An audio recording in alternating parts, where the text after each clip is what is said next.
ओम श्री गुरुभ्यो नमः हरिः ओम ओम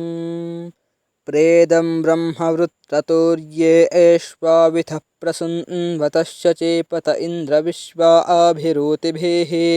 माध्यन्दिनस्य सवनस्य वृत्रहन्ननेद्यपि वासोमस्य वज्रिवः सेहा न उग्रपृतना अभिद्रुहश्च चेपत इन्द्र विश्वा आभिरूतिभिः माध्यन्दिनस्य सवनस्य वृत्रहन्ननेद्यपि वासोमस्य वज्रिवः एकराळस्य भुवनस्य राजसि शचेपत इन्द्र विश्वा आभिरूतिभिः माध्यन्दिनस्य सवनस्य वृत्रहन्ननेद्यपि वासोमस्य वज्रिवः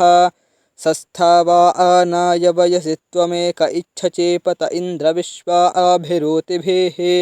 माध्यन्दिनस्य सवनस्य वृत्रहन्ननेद्यपि वासोमस्य वज्रिवः क्षेमस्य च प्रयुजश्च त्वमीशिषेश चेपत इन्द्र विश्वा आभिरूतिभिः माध्यन्दिनस्य सवनस्य वृत्रहन्ननेद्यपि वासोमस्य वज्रिवः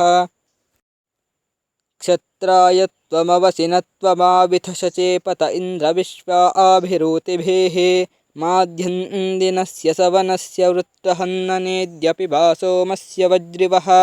श्यावाश्वस्य रेभतस्तथा आशृणु यथा शृणोरत्रेः कर्माणि कृण्वतः प्रत्रसदस्युमाविथ त्वमेक इन्द्रुषा ह्य इन्द्रक्षत्राणि वर्धयन् ॐ शान्तिः शान्तिः शान्तिः